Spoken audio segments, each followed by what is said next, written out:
Welcome to Savage Minds. I'm your host, Julian Vigo. Today's guest is Celine-Marie Pascale, who earned a doctorate in sociology with a certificate in women's studies at the University of California, Santa Cruz. She also served as a full professor at American University in Washington, D.C., and later as an associate dean of undergraduate studies in the College of Arts and Sciences there. Her scholarship examines multiple ways that language and representation are used to create and normalize systemic inequalities. Pascale's research into the relationships between systems of signification and social economic inequalities has been acknowledged with national and international awards for uniquely important contributions to the field. In 2023, she retired as Professor Emerita. Since then, she has completed training in contemplative care and serves local communities through chaplaincy. I welcome Celine-Marie Pascale to Savage Minds. I'm a big fan of your book, Living on the Edge, which looks at the disenfranchised, both as community and individuals across the United States, a country which, as I mentioned to you in our previous correspondence, many people in developing countries have regarded the U.S. as somehow this dream, this land of opportunity, while this image of American wealth, or what Americans call the American dream, is quickly waning on the international horizon. Our political structures still advance this very outdated, if not solipsistic view of this dream, which is pretty much dead. In fact, some might call it a nightmare. Centering ethical discussions of class and poverty are issues that are still anathema to our societal fabric, our mainstream media, and most notably within our mainstream discourse. It's absent. On the one hand, politicians every election cycle acknowledge the growing poverty, and on the other, most do little to nothing to change this. And I expect the same out of Mamdani. In fact, I think there's huge issues with this ASD political elite in the US that has done the same thing. Look what happened to Bernie. What really touched me about your book is that you look behind the curtain, in a sense. For instance, governments tend to give superficially. I saw this when I was living in Montreal as well. The Liberal Democrats there, they give what they call handouts, or in some countries, benefits. But it's just enough to keep the poor floating on desperation. It's not enough for them to really think, okay, this week I don't have to choose between food or hot water. What I think that's going on here, though, between our political classes is that you have the discourse that perfectly every 4 years evidences the income inequality, the class inequality issues, but of course cycles out of that as well in order to set up whatever their political interest shop is. And this, of course, benefits the political class, it benefits the elite, but the poor and working classes are still going to be perennially poor and perennially working class. Could you discuss this dynamic that seems to be on a rinse and repeat within American politics since the Reagan era, and I would even argue within European politics since the era of Tony Blair, if not post-Thatcher? Thanks for that question, Julian. I think that I would frame it a little bit differently. And here's why. When I went out to do research across the U.S. in communities that have long endured systemic, entrenched levels of poverty, I didn't want to analyze people as like, oh, what's wrong with you? Why aren't you doing better? I wanted to understand their experiences and to get a sense of what it meant to live in those communities. And in that process, what I discovered was the social organization of power relations that keep people submerged in poverty, that actually make poverty profitable. So I think that the US has, to greater or lesser degrees, this myth of class mobility. Anyone can make it if you try hard. That's much more of a myth than a reality, because capitalism depends on a large, poorly paid workforce And in order to have that workforce without rebellion, the country turns this myth against workers. So that we believe that if we don't succeed, if we really struggle to pay rent or keep food or keep, food on the table or clothes on our kids, that we're the ones at fault. And so there isn't much consciousness around protest throughout history. I mean, there are moments when it comes and goes, but most people in the US have trouble to see their own evidence of poverty as something more than a personal failure. You see, coal workers in Appalachia rising up. You see Native American people. There has been there are a lot of moments of awareness and consciousness among um, disenfranchised groups of people. But we haven't really sustained that in this country, and that's not by accident. And I think, I can't speak exactly to what's happening in Europe, but, it hasn't come out of nowhere. It's not like there was this economic paradise where people were treated fairly. I think capitalism cannibalizes workers, and at advanced levels of capitalism, it begins to cannibalize itself. And in the way you examine the disenfranchised of the US, your book represents a journey across the United States from Appalachia to Standing Rock and Wind River, that are reservations, and then over to Oakland, California. And these are all communities, as distinct as they might sound, they all have experienced vast amounts of poverty across many generations. Why did you choose these specific communities for your project? Precisely because they are quite different from each other, and they have deep levels of poverty that have existed for generations. So while sociologists often have examined how people are different from one another, I wanted to examine the commonalities. What do these communities have in common? And that's how I ended up looking at the social organization of power, power in knowledge, how that circulates in order to establish, exploit, and maintain these communities. The terms are really different, right? In Appalachia, you're looking at coal country and high levels of unemployment. In Oakland, it's a very urban area, and native reservations tend to be in quite remote, poor rural areas. And yet, all of these communities had things in common. In your book, you use the term struggling class often instead of talking about the working or the poor. Why did you come up with this term?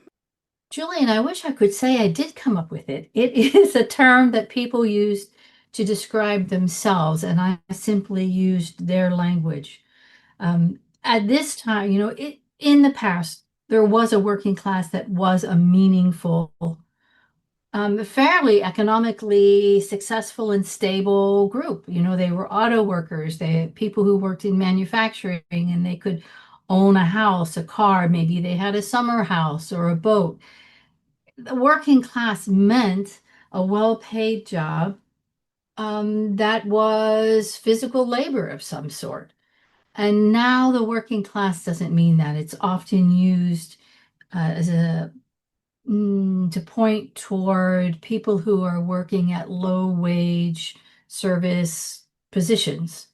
And all of my life, I have known poor people. I have been a poor person, and no one that I have ever encountered has referred to themselves as poor unless they truly could not afford housing. The unhoused people that I talk to will call themselves poor, but most people in the US describe themselves as being middle class, regardless of their income. It's a social category rather than an economic one. So when I heard people refer to themselves as belonging to a struggling class, meaning they worked, they had a place to live, but they could never reliably get all the ends to meet every month, right? And that means sometimes working 60 hours a week at various jobs that only offer part-time employment, that don't offer health care, vacation, sick time. And they continue knowing that, there's a change in a schedule and then they're not going to meet their electric bill that month. So they're not comfortable, they're not unemployed, they struggle. And I thought that was a really honest description that had dignity and integrity to describing the lives of so many people in the US. One of the things that I thought a lot about with the term struggling class is how today so many people are struggling. When you start to look at what people were complaining about in the 1980s regarding wage hikes or cost of living, it's so much worse today, as I'm sure you've seen. Neoliberalism around the world has had devastating effects on the working class and their children.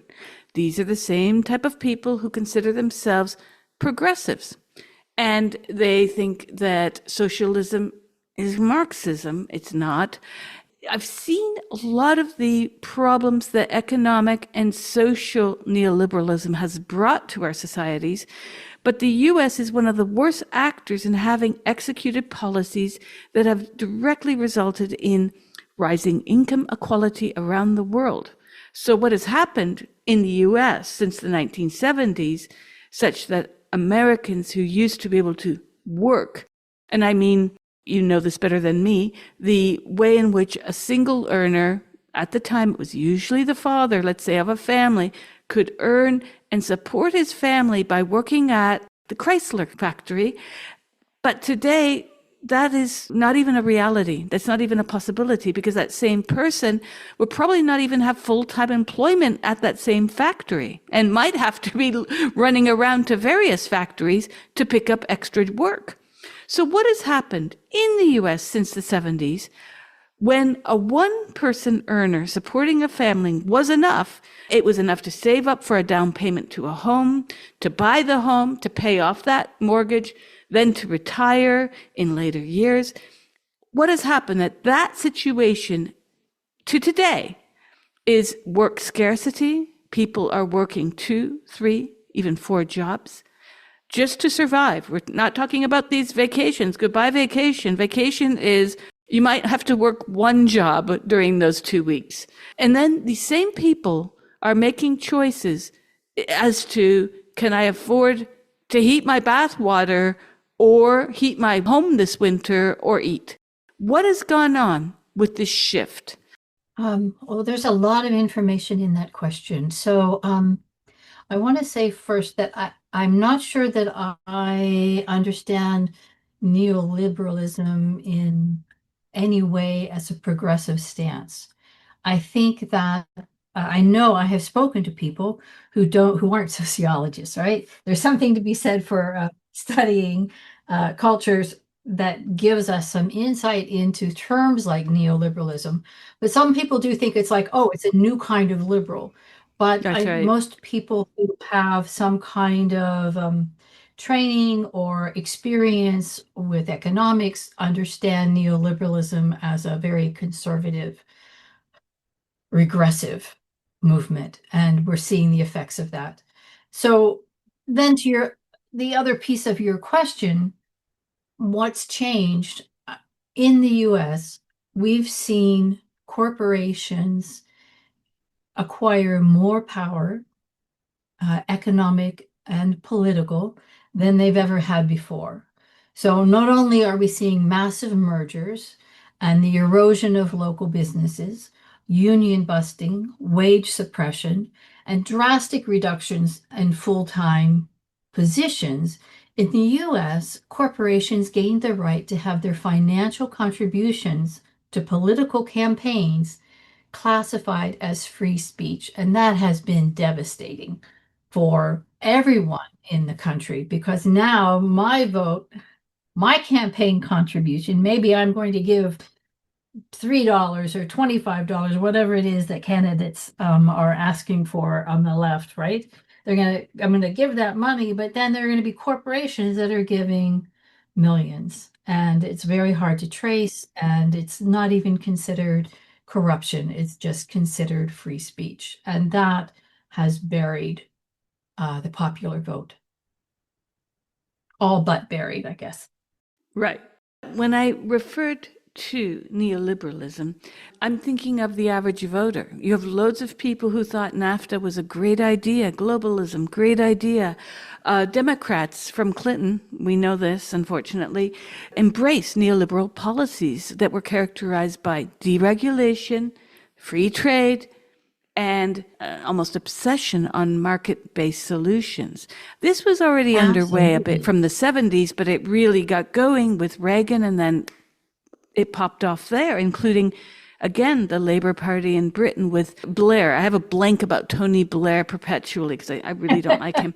But all of these politicians, they ushered in policies under the guise of progressivism, but there was no shade between them and neocons at all, at all.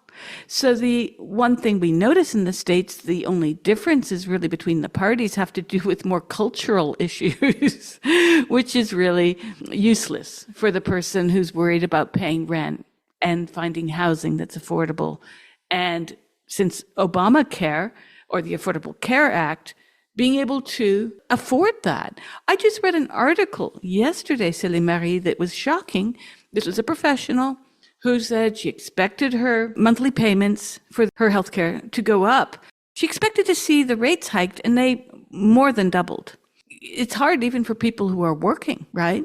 Absolutely. So when I was asking you about neoliberalism, as you know, economic neoliberalism is regarded as very conservative, but neoliberalism is one of those words that got bounced into the social and political sector as a good thing. I mean, the way it was told to us, of course.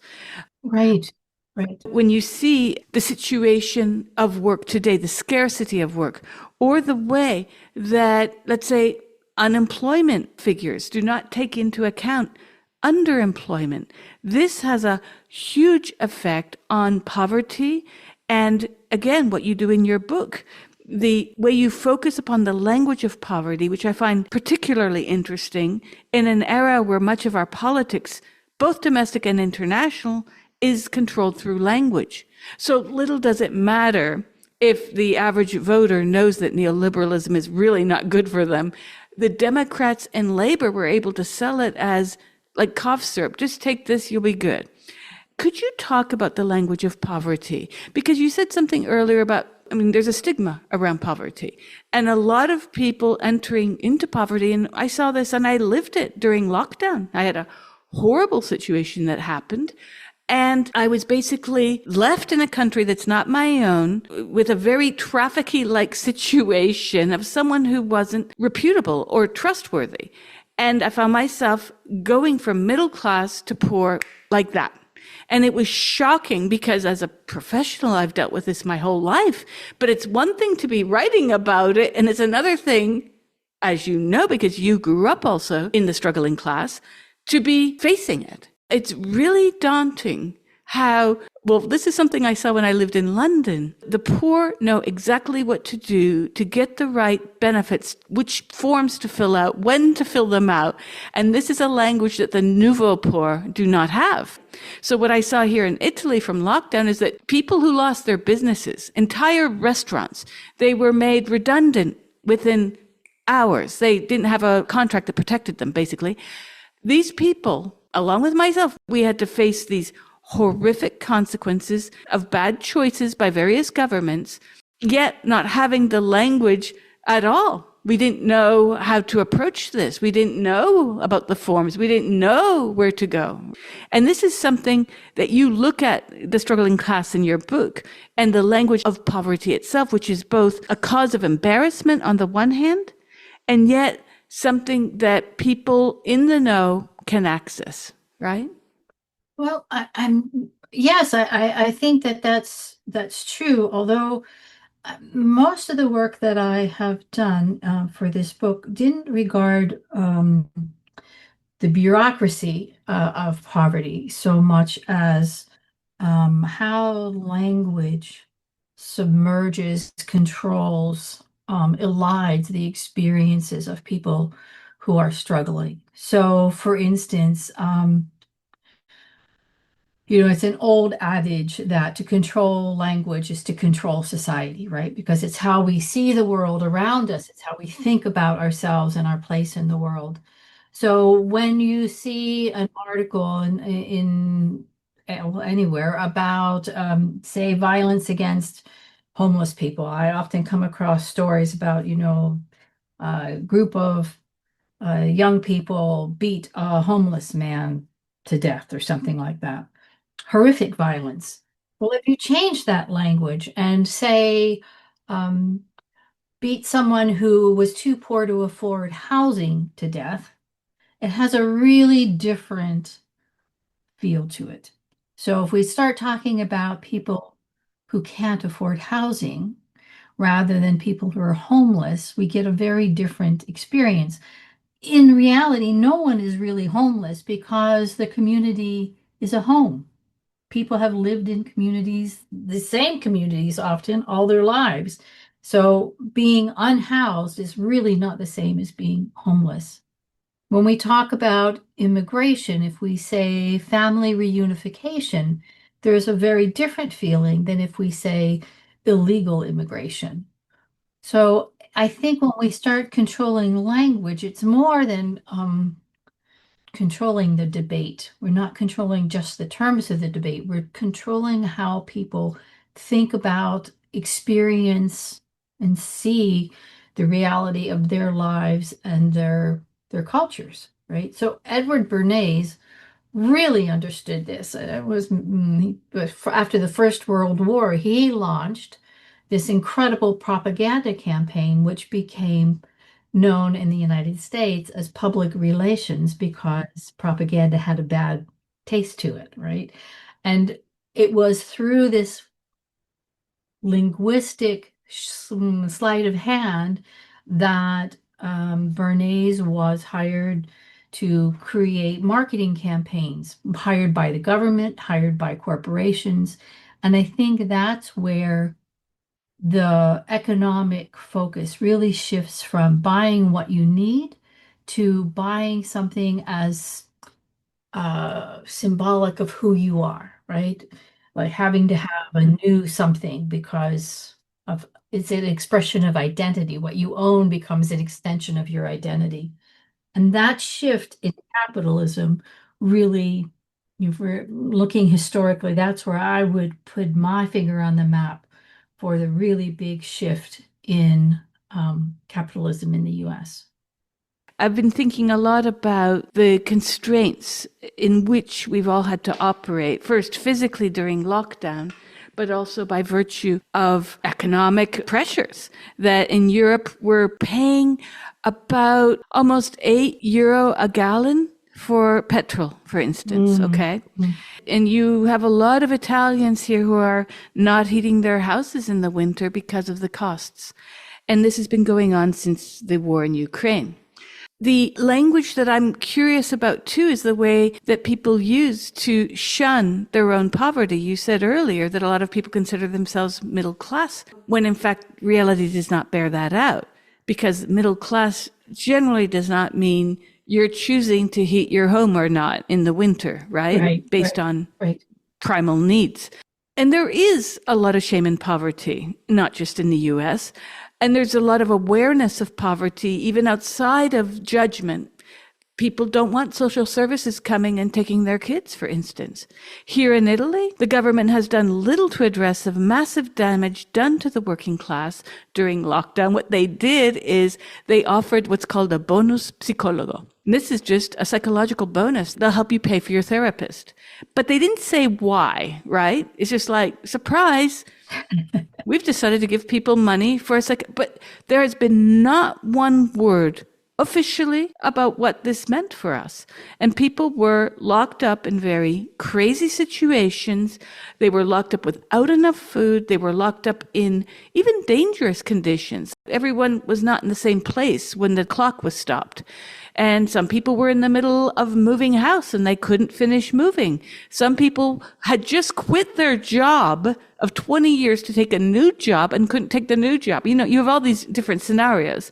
Could you talk a bit about some of the effects of lockdown on the poor and working class in the United States? That's such a big and important question. It is, as you described, Julian, it landed in our lives as they were in motion at that time. So for some, that meant living with an abusive spouse. For some, that meant living with various forms of addiction.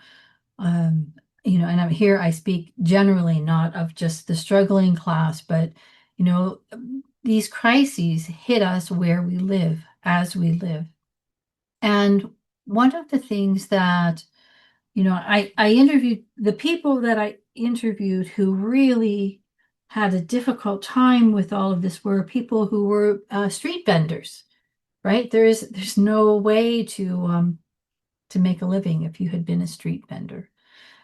School teachers tried to go online, but people who did house cleaning or different kinds of service industry jobs, which were already minimally paid, just got pushed further into more tenuous circumstances. But I think also it's worth saying that coming out of the COVID crisis, that it made a huge difference in our socialization processes. I noticed immediately, as many other teachers did, that people coming into my classrooms didn't have social skills. I had students who would sit in the same room with one another and they might text each other, but having conversations, I spent a full semester just trying to get people who came of age during the lockdown to have social interactions in real time.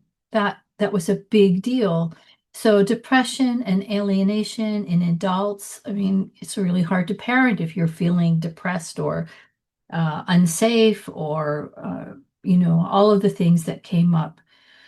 So given any circumstance where you're already marginal economically, it exacerbates it. Now, one place where that might be a little bit different, I mean, it was economically uh, difficult for people living on native reservations.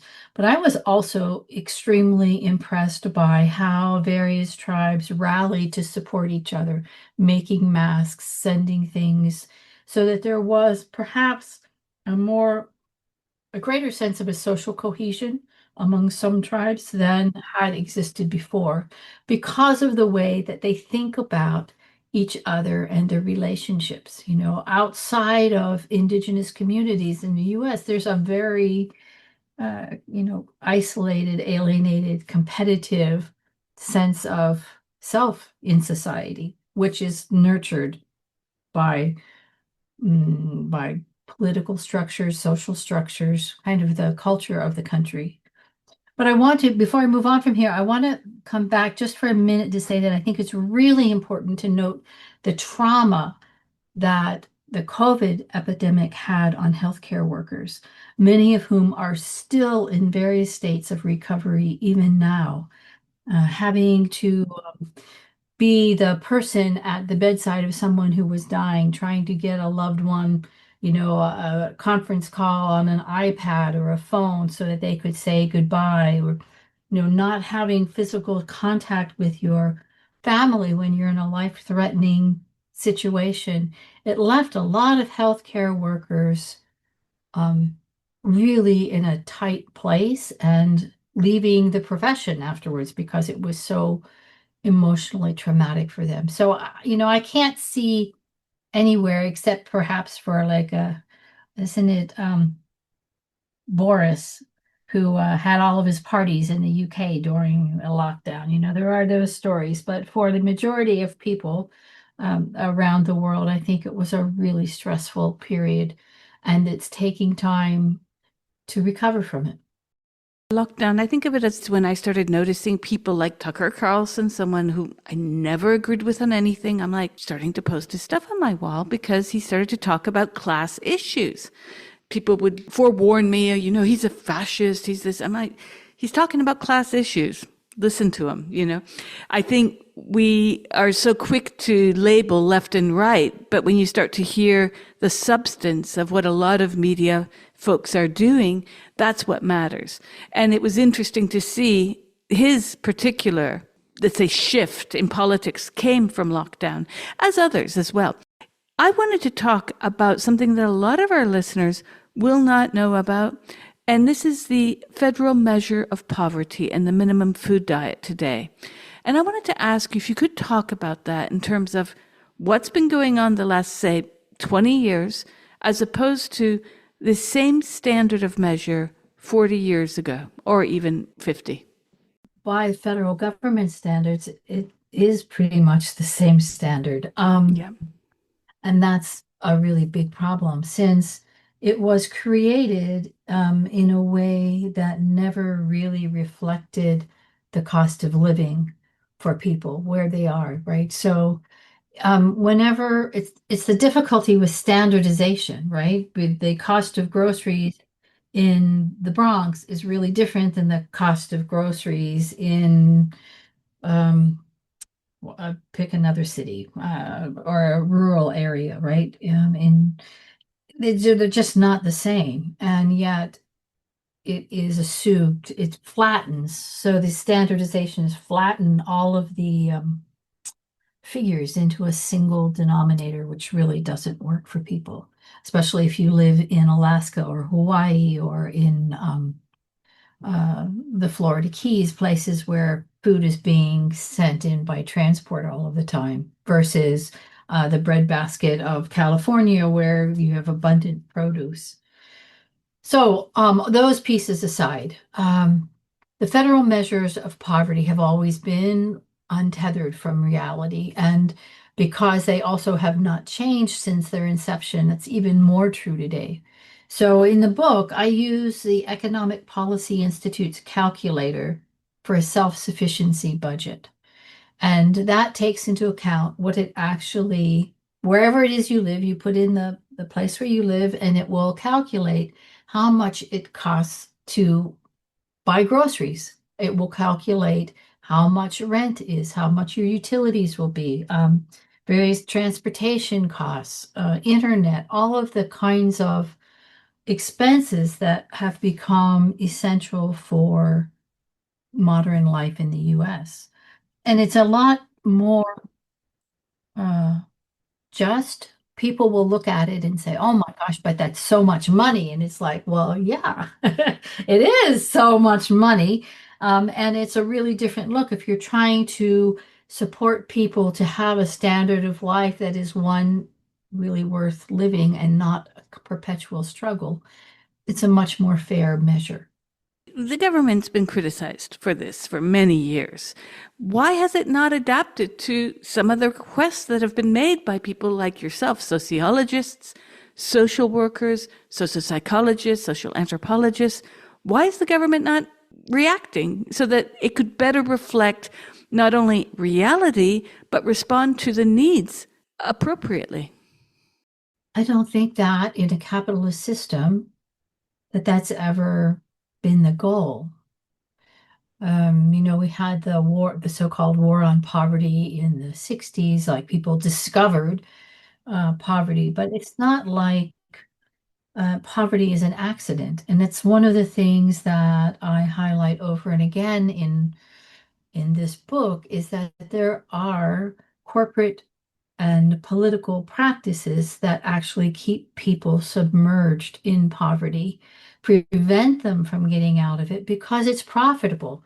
I had no idea just how much money could be made off the backs of people who are struggling just to keep food on the table. How could that be profitable? Well, turns out there are an awful lot of ways that it is. And it's not just exploiting their labor at underpaid jobs, but it's also um, high insurance rates or payday loans or all of the ways that poor people get driven into debt that they can't get out of and become trapped in paying interest payments rather than actually the body of the loan. Exactly. I had to break up my insurance payments last year. I had to pay more because I was paying monthly. Things like that. And people don't consider that. I never did, right? Before it happened to me. And it's interesting. In a way, we should have a rich person's tax, you know. You've got enough money to pay this, you pay more, sucker. No, sorry. But it's everywhere. Yeah. Yeah. The ways in which the man sticks it to the poor person, as they say.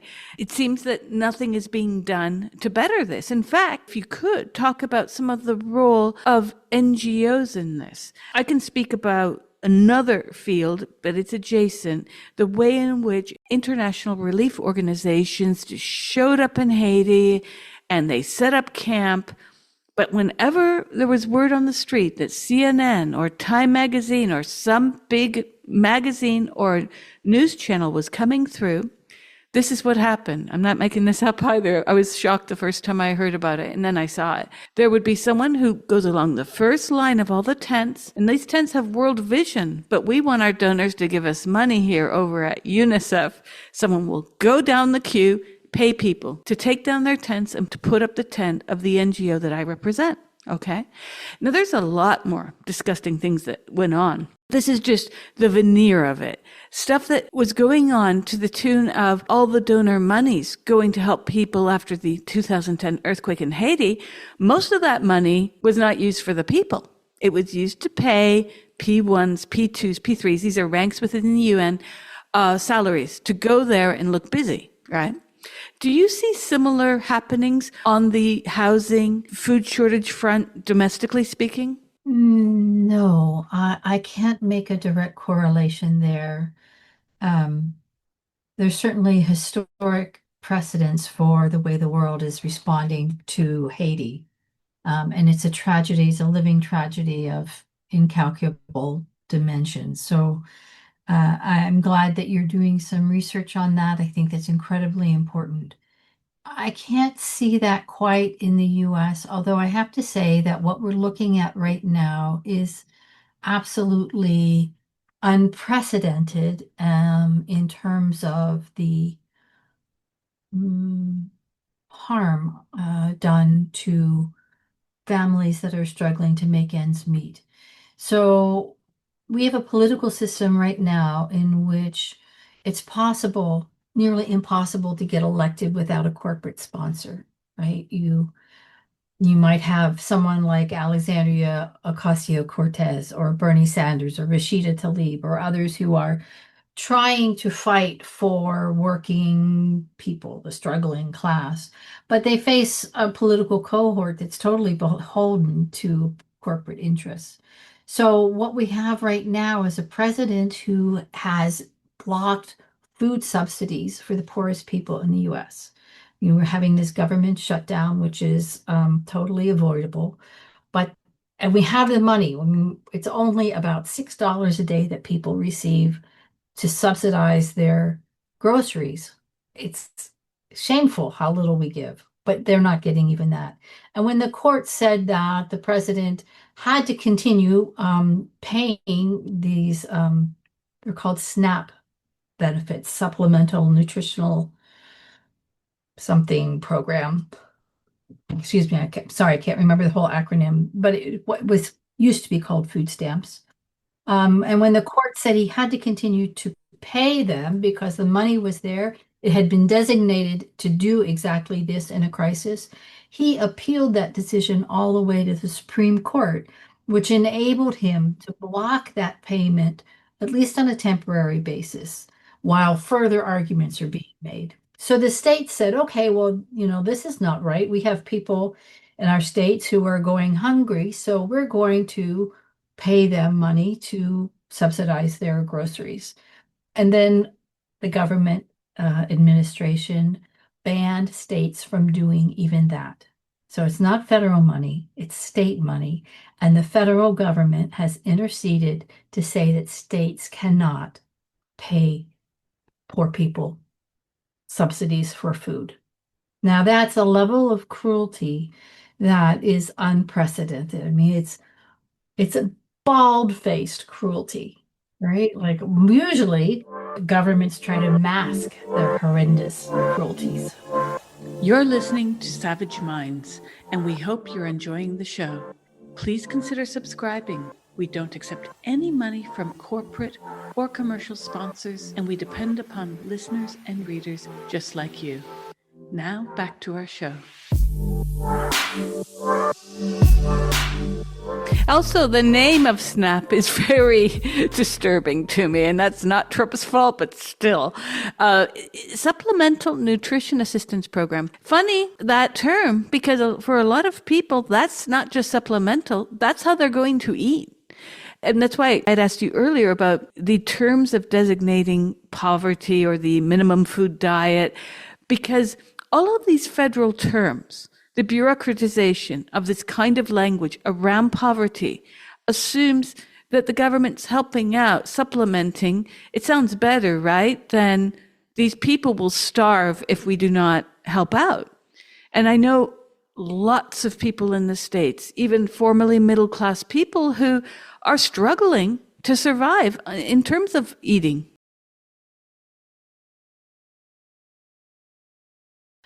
People, I don't think it's only politicians. I think that people in the US also believe that it's a free handout. And why should somebody get a free handout? So it's not enough to even supplement an adequate food diet. It's just not. We don't have an emphasis on compassionate care here. It's competitive prosperity. And that produces, I think we have our own version of the Hunger Games, right?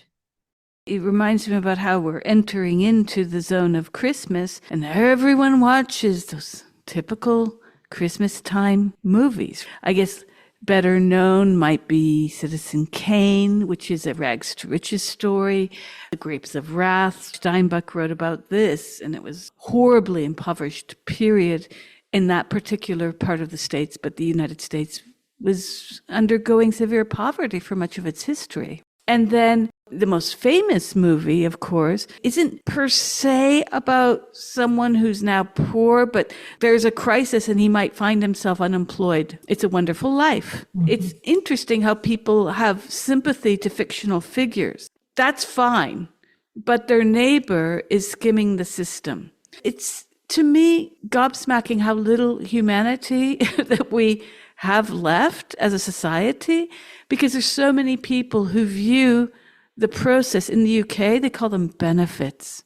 It's a benefit. I really hate these terms. It's trying to make it out as more than it is. It's a benefit. Wait a sec. I'm starving. I don't call this a benefit. I call this food, Right. But there is a bit of finagling of these words to make the institution somehow feel far more generous than they actually are. Yeah, I think that it is a challenge to be present in the face of suffering, and to be present in the face of suffering that you can't mitigate is really difficult. But to be present in the face of suffering that you could mitigate but have been unwilling to do so is kind of a moral conflict that most people avoid. It's like walking past someone on the street who's panhandling and not giving them money, right? We turn away from suffering. In the US, we have a habit of turning away from suffering. And I think that's why contemplative care has been really a massive change for me in giving me the tools that I need to stay present in the face of suffering, to be there, whether I can make a difference or not, to know that whoever is going through this difficulty isn't doing it alone. So not as a way of ameliorating anything, right? Like systems need to change, but just to get at, gosh, must have been in the early 80s, and I was coming out of a chocolate store, and I was going to my car, and I was in an area where there are a lot of unhoused people, and I knew that I was going to get panhandled on the way out. And so I kind of fixed my eyes on my car and I headed, and some someone on the sidewalk said, "Hey, do you have $1 or something?" And I ignored him. And he said, "You don't have to give me money, but you do have to treat me like a human being." And it broke my heart because I understood then what I had done. And I began to wonder how it is that people that I think of as kind and compassionate, very caring people really didn't give a hoot about people who couldn't afford housing. And that began my academic career, that man's question, like, what are you doing here? And that kind of reckoning is a personal thing. And it happens in a very specific way for each of us. But I think that kind of reckoning is what we need when we look at the climate crisis, when we look at the economic crisis. We're in a series of permacrises that are going to destroy the planet that we live on. We're the only species that will destroy their own habitat like that. But what does it mean to turn around and look? What does it mean to hold that space of being present, being witness to?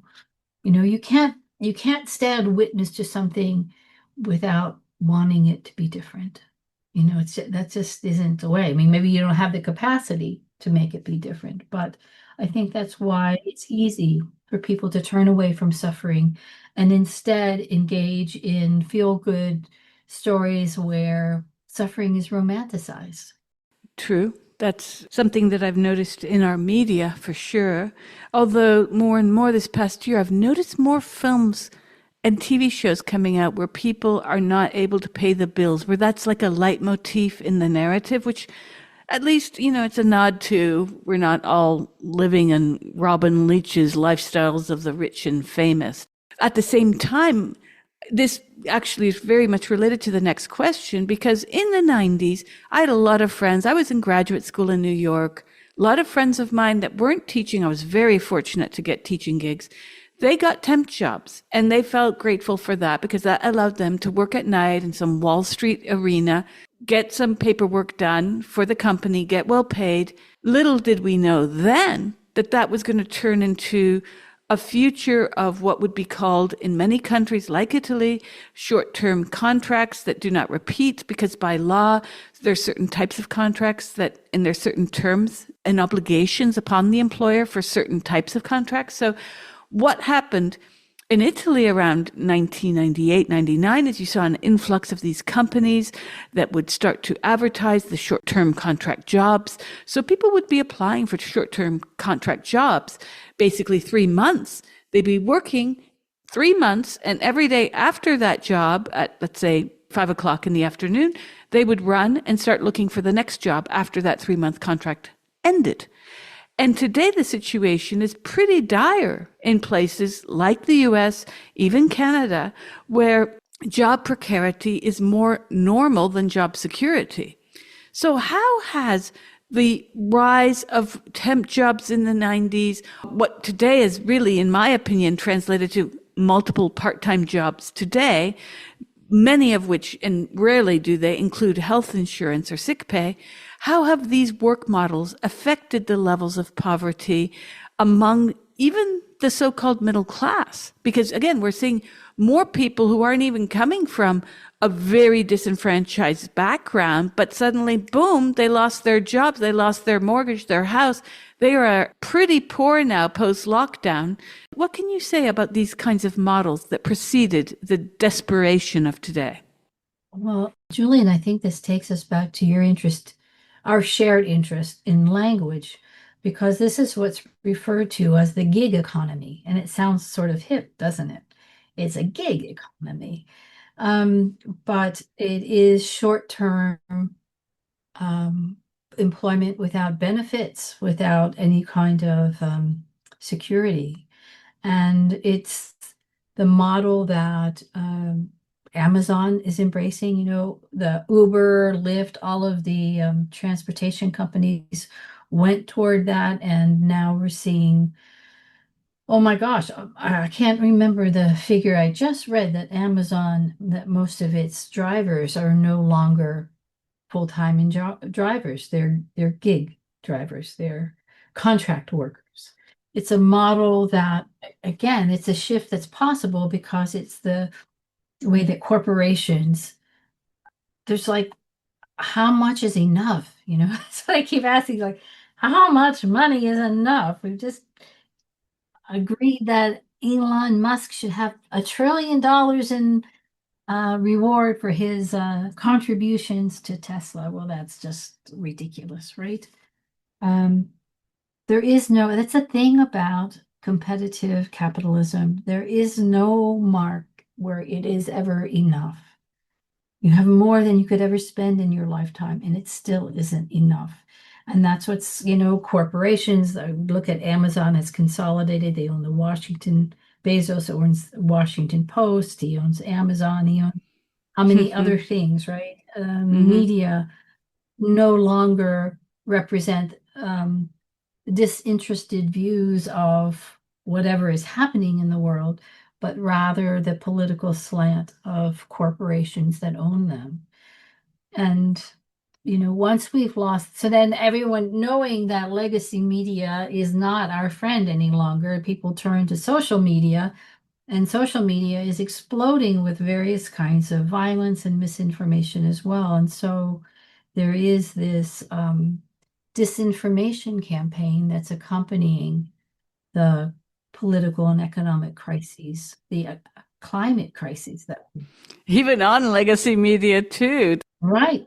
The UFO stories have just been everywhere. And I'm thinking, even if this is real, why is it coming out now? Like, wasn't the cover of every single National Enquirer magazine that we'd see checking out of the market with our parents in the 70s? It landed in Marfa, Texas, and we spoke to a woman. And so you bought the National Enquirer for her description of the Martians. We knew that was rubbish then, but you're right. Today, it's such a thin line between what we can trust and not trust by means of media. But what's the solution? I know you said earlier, I mean, you're very critical of capitalism. You sound like a commie to me. I am. No. I am really troubled, though, by the various tiers of it. Because, yes, we can really go after Bezos and Elon Musk and all of those, but I think it's pervasive. I remember I had a little falling out, like discursive falling out, we can say, with a friend. And should I rent my place on Airbnb? And when I'm gone, I'm like, no, you're going away for 3 days. And what I learned in this discussion with my friend who has this amazing house in this amazing part of England that would cost so much to buy today, like well over $1 million, is that she thinks herself poor. In no Pictionary or dictionary book would she come up as poor. Okay. But what I noticed, like you pointed out, gig economy, it sounds cool. The same thing with Airbnb. People were going to Airbnb because it made them feel like, you remember the 1970s, you deserve a break today? It was the McDonald's slogan. You deserve a break. You deserve to rent your place out. And I remember everyone was doing this, and the rates, we became very aware of this early on, the rental explosions that were happening because of Airbnb in places like San Francisco, New York, DC, but also on this side of the Atlantic. And I'm thinking, wait, there's no solidarity there. Michael Hudson criticizes the rentier economy. And I really like this, but the rentier economy extends to even large parts of the middle class.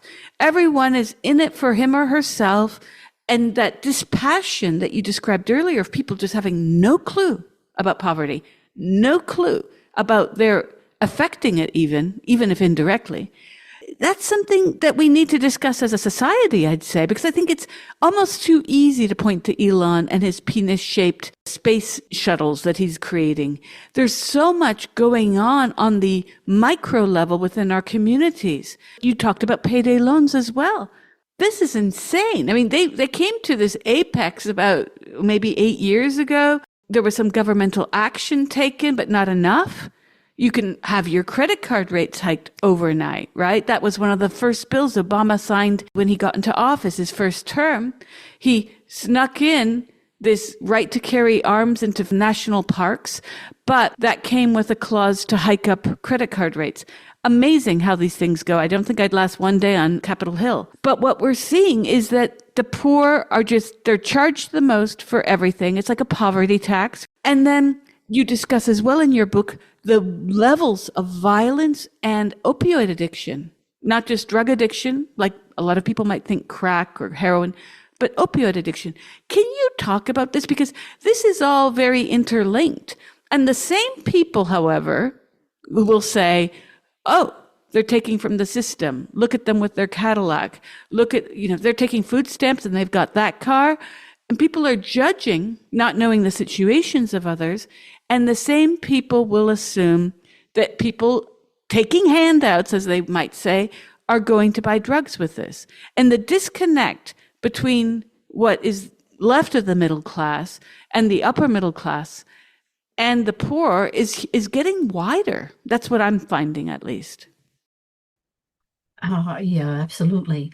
And I really appreciate your sense of outrage and the fire that you have for equality. I think that wow, it's very hard to live in a world that is disinvested in inequality at a time when, it seems like the moral center of our lives has been shifted dramatically. In relationship to the opioid crisis, the thing that is really um, stunning to me is, again, it's a corporate pharmaceutical thing. You have people who are in physical jobs who get injured. If you're already living on the margins, you're in a struggling class, you're not going to have health insurance, you're not going to be able to go to a physical therapist or an acupuncturist for back pain. But, if a doctor offers you a pill, a pain pill, as they're so often called, that's what you do. You take the pain pill and you go back to work. Big Pharma really capitalized on this kind of vulnerability by pushing opioids into poor communities and by investing in political campaigns that pushed their access to communities and hobbled the Drug Enforcement Agency's ability to respond. So while, we have this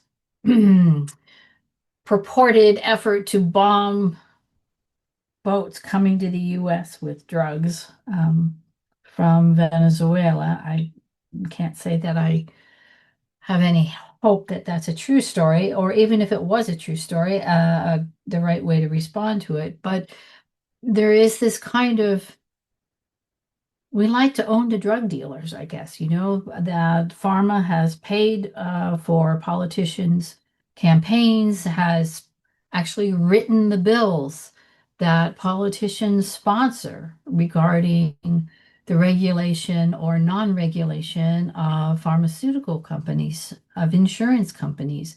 So there is kind of an overall corruption. And I think for me, the challenge is consistently being able to show up, to see that, to actually have a clear eye about what it is that's happening and still have an open heart so that my life isn't reduced to rage, right? Because it would be really easy to go that way and then they would have even more control, right? If you can't choose how you're going to react to something, then they have that control, not you, right? So it's been an interesting practice for me to be able to, and I think for all of us to be able to show up again and again and see this injustice and work to make it be different, but not get ourselves caught in the wheels that would be our own undoing.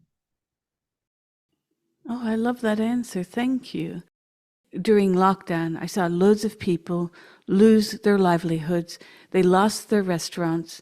They lost their way of making a living. They were over 40, which in Europe, there's incredible age discrimination here. So they were pretty much up a creek without a paddle. When you talk about the struggling class or the working class, people are generally not talking about people suddenly in this position. But I would argue that today we can no longer speak of the lower classes in the same way. Once upon a time, people who were poor were generally from rural areas, not well educated, if at all. And today, we're seeing a new type of poverty, which is the university graduate, six figures in debt, with a job potential of perhaps barista at Starbucks, if that doesn't close down. And there's a whole economic framework that has not met up to the dream of signing on to student loans, for that's just one example. But you do have a lot of people who are struggling for their survival, extremely well educated. They have loans of various figures, and they have to pay these back. Where in the UK, at least, there's a period after which if you can't pay it back, then it's forgiven, not in the US. And then you've seen this massive shift of poverty related to the economic crashes at the end of the 90s, then 2008, and so forth, in addition to lockdown. So we've seen that the baby boomers really are the last generation to completely benefit from capitalism, as short-lived as that suckling on the teat of capitalism has lasted. What can you say about, well, my theory about that the working class and the poor has expanded in ways that I don't think many people foresaw prior to World War II, for sure? Yeah. I spoke just this week with a neighbor who's really worried about a family member who just earned an advanced degree in biology from one of the best universities in the country, and he can't find a job. So, it sounds kind of like a cliche now, right? But what do you do when you have an advanced education that leaves you with massive debt but no job prospects? And that's exactly what you're describing. I certainly met people who had, say, an engineering degree from a really terrible university who was working at McDonald's. So there's that issue that we do have a lot of faux universities popping up in the US. And that if you're coming from a struggling class, you may not even know what constitutes a good university. So that issue gets complicated by the increasing economic bifurcation that we're seeing, not just in the US, but I think that's happening globally. And Thomas Piketty's analysis, his economic analysis of that bifurcation is excellent. I would really recommend it. Um, it's unsustainable, and there is historically, every time we've reached these great levels of bifurcation, we have had tremendous economic collapse, which, I think will also accompany the climate crisis this time. So it won't be quite the same thing. In the US, we're having troubles because of the government shutdown. Airlines are not flying, so people have all this flight insurance that they're cashing in on because they can't get their flights. We have catastrophes, climate catastrophes, and the insurance companies are having trouble paying out to people who have lost their homes. The government response to provide economic support in these communities has been shut down. So everywhere that I turn, there is a kind of precariat that is arising. And there have been arguments that we're we're all the precariat these days, but I don't think we're all equally the precariat. And I'm cautious about making equivalencies, because when you start the game with less, it's like musical chairs. Someone has to lose. There aren't enough chairs to go around. And that is sort of what we're facing. So even though it's a desperate situation where chairs keep getting pulled out from under us, there were never enough to begin with. And the climate crisis is already forcing massive migrations, human migrations, because people are hungry, they're unemployed, they have unsustainable lives, often because wealthier nations have exploited the resources of the country. So we are definitely in a massive global crisis, and it is always those who have the least who suffer the most. So I wouldn't disagree with you in any way. I just would add that qualifier to it. Well, aren't you Debbie Downer? No, it's so true, though. In your chapter, The Burdens Women Face, you detail the sex specific problems that Native American women face. Many of our listeners will find what you describe in this chapter shocking. Can you discuss this a bit? We do deal with issues of feminism and women's rights a lot on the show, even arguing about the importance of not just specifying what women go through because men are also exploited in ways that gets underrepresented in my own experience. But I would like if you could talk about this because this is one of those really hard points for a lot of people to really comprehend, right? Because this is so alien to what happens to most people's communities. I want to answer that. Do you mind, Julian, if I jump back just for a minute to your offhand Debbie Downer comment? Would that be all right? Sure. So I just wanted to circle back to that. I know it was a kind of a throwaway comment about, oh, aren't you Debbie Downer? Because I just gave you this litany of um, really catastrophes that we are facing. And it is that thing in all of us, not just corporate leadership or government leadership, but we can't change what we can't face. And I've had people say to me, "Oh, your book is so hard to read because there's so many, really details the struggling, the suffering of people across the country, and also doesn't really provide an easy solution. So it makes it difficult to read and know that. So I just wanted to kind of point that out that all of us have that pinch point in us where it's like, oh, this is too hard. I need to look away. And our task, I think, as adults is to expand our capacity to stand with that suffering, to reduce the pinch point, and to enable our ability to recognize what is happening so that we have the possibility of being able to respond to it. And on that, I'm going to segue into the question that you just asked about the burdens women face, because you had said that it was shocking that you found it shocking, and that you think your listeners will find it shocking, and I hope they do, because if you have a moral compass, this is a really massive challenge to think about, because it is the ordinary daily lives that women are living, and it should be profoundly shocking because it is just horrific. 3 out of 4 women experience sexual violence at some point in their lives, and that makes the experience of sexual violence more common than wearing eyeglasses. That in itself is impressive. But it's important to talk about what this means for women of color, poor women, and especially poor women of color. Um, Native women often find themselves caught between sexual violence of a Native man and what she knows to be a racist justice system. And I think that that could be said of every woman of color who has ever faced um, sexual violence or domestic violence from a man of color. That the system of justice that we have is not fair.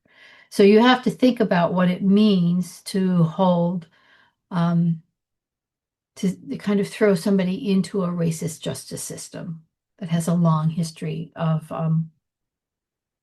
cruelty. It also is a system that makes it nearly impossible to hold white men to account for their sexual violence against Native women. And here again, it was Native women I was talking to, but I think you could say that about any woman of color, really, that white men tend to skate more easily away from the consequences of their actions. But when Native women have a really heightened vulnerability where they are subject to this constant threat of being abducted by sex trafficking networks. It's a huge industry, and it fuels what are called man camps in areas where men have been recruited to work in, say, the Bakken fracking fields. and there's no town there, and they keep the men there in some way by trafficking uh, women for sex services to them. And that has led to this massive epidemic of missing, murdered, and exploited Indigenous women and girls. So there is a hashtag now of missing, murdered, and Indigenous women and girls because murder is the third leading cause of death among Native American and Alaskan Native women. You think about that. Murder is the third leading cause of death. That's incredible. It's also the case that when I was in Appalachia, young white women from poor communities are also being trafficked in oddly huge numbers. And in the book, I wrote about women being abducted and sometimes sold by a parent into trafficking rings, most especially around the Kentucky Derby races, because rich people come to town and, want young women. They buy young women. So the Jeffrey Epstein nightmare that is, not far away from us at this moment, which has yet to come fully to light, isn't really an exception for how things work not in the US anyway, and I suspect not anywhere else in the world where women are really subjected to sexual violence and trafficking. This is also true for children, and in children, it's boys as well as girls. There's just an enormous amount of sexual violence. And in the book, I really focused on the experiences of women because those were the people that I was talking with. Yes, I mean, the kind of issues around human trafficking within the US are very pushed under the rug, even by major media outlets. I've been very interested in the way in which children who are runaways are often trafficked, which faces a similarly grim reality as the one you describe in your book of Native American women. And I'm sure you know of the maquiladores in Mexico, who also were not only trafficked, but they were murdered outright. And that led to huge waves of protests. And still, you have a massive problem of the desaparecidas in Mexico, dating back to when I used to teach in Mexico. It made Colombia look safe. So we're in this very strange nexus of where the rights of women and girls are becoming highlighted in the scope of the damages that capitalism does. Could you tell our listeners what you think might be a hopeful solution to this? I mean, obviously, getting out and voting, well, the choices seem to be also very limited because, like I said at the beginning of the show, I do not expect Mamdani to be able to do much differently than his predecessors, because a lot of the language of socialism and equal rights is just that. It's language. And the very people who are invariably ignored time and time again, left, right, center, doesn't matter who's in office, will always be the same poor. Well, I hope that you're wrong. I suspect that you're not.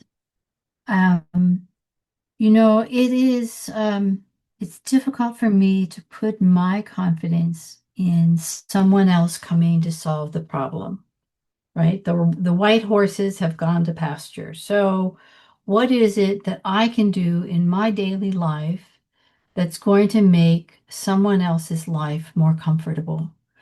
I can't do anything about what's going to happen with the New York mayor. I can't do anything about what's happening with this administration, but I can help to feed hungry people in my community. I can work in literacy programs to help immigrants gain English skills. I can go into communities that ICE has raided and provide support to people. I can sit at the bedside of someone who's dying. There are so many things that I can do. And the way that our focus gets redirected into thinking that it has to be some grand sweeping thing, right? I have to be able to change the world, which I know I can't do, creates a kind of hopelessness. And that is a political response, right? Hopelessness, despair are political responses that we really can't afford. So I think that to see really large scale changes means being willing to work at a local level that sustains our sense of self, our sense of community, and our sense of dignity. And those things will give us a kind of hopeful future because it's contagious, right? In the same way that fear is contagious, compassion is as well. It catches fire. So if we get out of thinking it has to be, the solution has to come in some grand scale, I adore the people who are thinking on those grand scales, but it's not something that I have access to in this life. So I am looking at the things I do have access to and making a difference there.